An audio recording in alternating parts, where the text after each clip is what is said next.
téléspectateurs de la chaîne YouTube UPNC Turset, soyez les bienvenus dans votre émission Plateau des étudiants, une émission qui réunit les universitaires chaque jeudi et samedi pour parler, pour discuter et pour échanger sur les questions d'actualité du secteur de l'enseignement supérieur et universitaire de la République démocratique du Congo. Aujourd'hui, pour ce nouveau numéro, nous sommes sur ce plateau avec deux invités.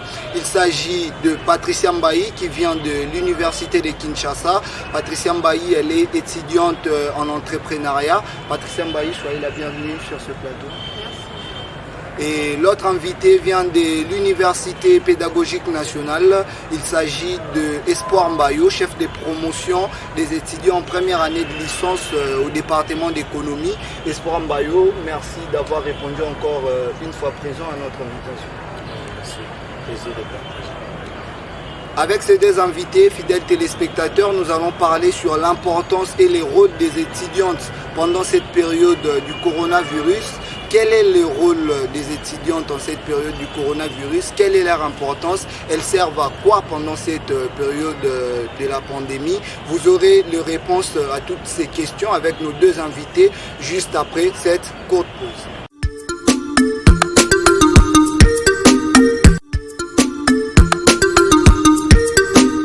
Nous sommes de retour sur ce plateau, fidèles téléspectateurs de la chaîne YouTube UPNC Turset. Nous allons maintenant entrer dans le vif de notre sujet avec Patricia Mbayi qui nous vient de l'université de Kinshasa. Patricia Mbayi, vous êtes étudiante en entrepreneuriat. Pouvez-vous nous dire quelle est l'importance des étudiantes en cette période du coronavirus? Oui, l'importance des étudiants pendant cette période du coronavirus passe d'abord par la prise de conscience. Les étudiants congolais doivent se rendre compte qu'il a une certaine responsabilité vis-à-vis de la société. Il se doit de sensibiliser la population à respecter les gestes barrières et les règles d'hygiène, tout en sachant que la majorité de la population n'a pas droit à la bonne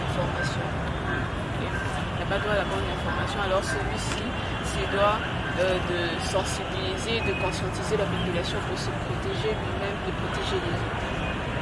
Merci beaucoup Patricia Mbayi. Je me tourne à présent vers les chefs de promotion des étudiants en première année des licences au département d'économie. Espoir Mbayo, vous êtes chef de promotion L1 économie. Pouvez-vous nous dire quel rôle les étudiants doivent jouer en cette période du coronavirus selon vous? Oui, merci pour la question. Il faut savoir que nous sommes dans un pays où les étudiants sont marginalisés. Donc pour que l'étudiante puisse jouer un grand rôle, c'est par rapport à la tâche qu'elle a plutôt. Si l'étudiante occupe une tâche particulière dans la société, là elle peut jouer un bon rôle. Mais si l'étudiante n'a pas de tâches, malheureusement elle ne peut pas jouer un rôle. Alors je voulais dire ceci en disant tout ceci. Si aujourd'hui nos autorités considéraient la femme, l'étudiante congolaise, elle sera associée dans ce que les autorités font pour que cette pandémie ne puisse pas se propager. Mais on peut en déduire que le rôle aujourd'hui reste que dans la sensibilisation en tant qu'intellectuel. C'est tout. Donc, selon vous, le gouvernement marginalise les étudiantes.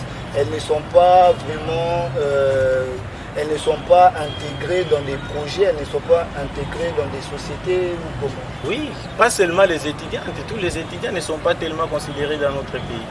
On n'a pas une considération à leur faveur ou bien à notre faveur, nous étudiants en majorité. Merci beaucoup.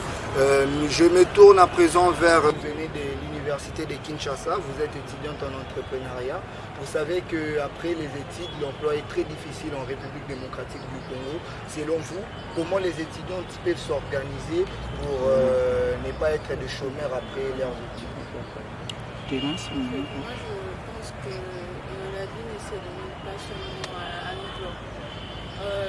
L'étudiant est formé pour créer et pour emmener de l'innovation. Et je pense qu'on n'a pas qu'à se tourner vers l'État pour se dire que non, il n'y a pas d'emploi et qu'il faudrait rester au chômage. On peut aussi créer Parce que moi, je pense que c'est très important de créer dans un pays qui est en voie de développement. C'est très important si l'étudiant congolais prenait cette conscience de pouvoir créer quelque chose de nouveau qui va non seulement profiter à lui-même, mais qui va profiter à l'État, à la communauté en fait. Donc selon vous, les étudiants ne peuvent pas seulement attendre obtenir de l'emploi après les études, elles doivent déjà s'organiser pour créer des entreprises. Oui, oui. Mais comment elles peuvent s'organiser parce que ce n'est pas toutes les étudiants qui sont entrepreneurs. Oui, mais déjà que ce que nous étudions à l'université, c'est pas quelque chose que nous prenons juste et les garder. Il faut, à part l'université, de pouvoir se former soi-même. Comme par exemple, quand je parle de créer, pour quelqu'un qui veut créer une société de fabrication des jus, doit aussi, après l'université, passer par une certaine formation. Essayer de se former, voir comment fonctionne l'industrie dans laquelle on veut se lancer. Concernant le financement, c'est vrai que l'État n'a pas une structure. L'État n'apporte pas de soutien. N'a pas une structure pour soutenir les étudiants ou bien le porteur de projet. Mais je pense qu'il y a quand même de possibilités si on s'en donne les moyens. Aujourd'hui, la technologie avancée, on a de la famille, on a des connaissances. Et moi, je pense que nous pourrons sortir du gouffre de la crise en passant par le financement participatif. Je vais donner un exemple, les États-Unis. On a construit les États-Unis avec $1 de chaque Américain. Donc il y a une forte possibilité, quand on a des gens, on a déjà de l'argent. Il y a une forte possibilité de pouvoir initier la famille, les connaissances, enfin de pouvoir soutenir avec le minimum de ce qu'on peut avoir. Merci beaucoup Patricia Mbayi. À présent, je reviens chez Espoir Mbayo, chef de promotion des étudiants en première année de licence. Espoir Mbayo, dites-nous, est-ce qu'il y a la parité entre étudiants et étudiantes dans la communauté universitaire en République démocratique du Congo? Oui, il y a la parité entre étudiants et étudiantes dans les universités. L'étudiante congolaise n'est pas discriminée. Il n'y a pas la discrimination dans la communauté universitaire. Dans la communauté, il n'y a pas la discrimination. Mais dans votre université, par exemple, on a, je ne sais pas, on n'a jamais vu un coordonnateur femme, oui, une coordonnatrice. Là, j'allais attaquer ce sujet-là. Ça, c'est la faute. La faute revient à la femme. C'est pas que c'est nous, les hommes, qui s'imposons. La femme aussi doit s'imposer. On ne va pas laisser la femme devenir présidente et en la laissant seulement comme ça. Non, elle doit s'imposer. Vous comprenez? Mais elle n'est pas discriminée. Il n'est pas discriminé. Il y a la parité et tout se passe aux élections. Mais comment est-ce qu'on peut parler de la parité lorsqu'on n'a pas encore vu une étudiante qui est coordonnatrice dans votre établissement, par exemple? Bon, une étudiante, c'est leur faute. Et on a vu dernièrement notre représentation était dirigée par une femme. REC était dirigée par une femme. Est-ce qu'on l'avait porté, on l'a amené là-bas pour devenir présidente? Non, il s'est imposé. Et les étudiants aussi de notre université doivent le faire. Mbayi, je reviens vers vous à présent. Pouvez-vous nous dire, selon vous, est-ce que la parité existe vraiment dans la communauté universitaire en République démocratique du Congo, votre pays? C'est vrai que la parité n'existe pas en totalité. La parité n'existe pas totalement? Oui, totalement comme il faut.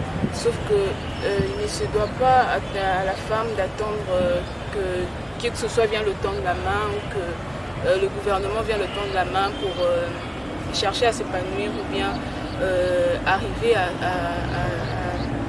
à cette possibilité-là de rechercher sa parité. Mais il se doit plutôt à la femme ou bien à l'étudiante congolaise de pouvoir se battre à chercher son épanouissement en fait. Parce que je ne pense pas qu'il faut s'asseoir et attendre ou bien parler de parité pour qu'il y ait un jour la parité entre hommes et femmes. Mais plutôt il faut se battre pour pouvoir l'avoir. Et vous, de votre côté, vous vous battez déjà pour avoir cette parité? Bien sûr, je me bats. Comment vous vous battez? Comment? J'ai fait des études déjà. J'ai fait de mon mieux pour je ne sais pas d'être en compétition avec les hommes, mais je pense que je suis capable, j'ai la capacité de faire des choses ou bien d'occuper de postes que les hommes occupent. À l'université. Bien sûr. Merci beaucoup Patricia. Le message que je peux aujourd'hui apporter à la femme congolaise ou à l'étudiante congolaise, c'est de chercher à s'imposer. Parce qu'aujourd'hui, les tâches les ont été déjà facilitées. Aujourd'hui, il y a la parité, il n'y a pas la discrimination. Les femmes aujourd'hui occupent des postes, les femmes aujourd'hui dirigent les institutions. Les femmes aujourd'hui sont en train de s'imposer. Et si les étudiants attendent qu'on puisse les faciliter la tâche, ils ne vont pas réussir à faire quelque chose. Alors la femme doit s'imposer, même déjà au niveau de nos universités, la femme doit faire quelque chose. La femme doit mettre ses valeurs en marche. La femme doit défendre ses projets, la femme doit défendre ses moyens, la femme doit avoir des ambitions. C'est ce que je peux demander à la femme congolaise et à l'étudiante en particulier. Chers téléspectateurs, nous allons boucler cette émission avec le message de Patricia Mbayi, étudiante à l'université de Kinshasa. Patricia Mbayi, est-ce que vous pouvez regarder la caméra et lancer un message à toutes les femmes, à toutes les filles, à toutes les étudiantes de votre pays par rapport à la parité, par rapport à leur rôle et par rapport à leur importance dans la société? Merci. Les messages que je pourrais lancer à la communauté estudiantine et à la femme congolaise et de celui de pouvoir se relever, de prendre ses responsabilités en main et de pouvoir se battre pour réclamer ses droits et d'occuper une responsabilité importante au sein de cette société. Merci. Fidèles téléspectateurs de la chaîne YouTube IPEN7 sur 7, nous sommes arrivés à la fin de votre émission Plateau des étudiants, présentée par Joël Ouechimopota. Je vous rappelle que nous avions reçu pour vous Espoir Mbayo, chef de promotion des étudiants en première année de licence à l'Université pédagogique nationale. Il était sur ce plateau avec Patricia Mbayi. Elle est étudiante à l'Université de Kinshasa au département d'entrepreneuriat. Derrière la caméra, c'était Gibson Goma alias Ricardo. Je vous demande de vous abonner sur notre page Facebook. Les informations sont en continu sur IPEN7 sur 7.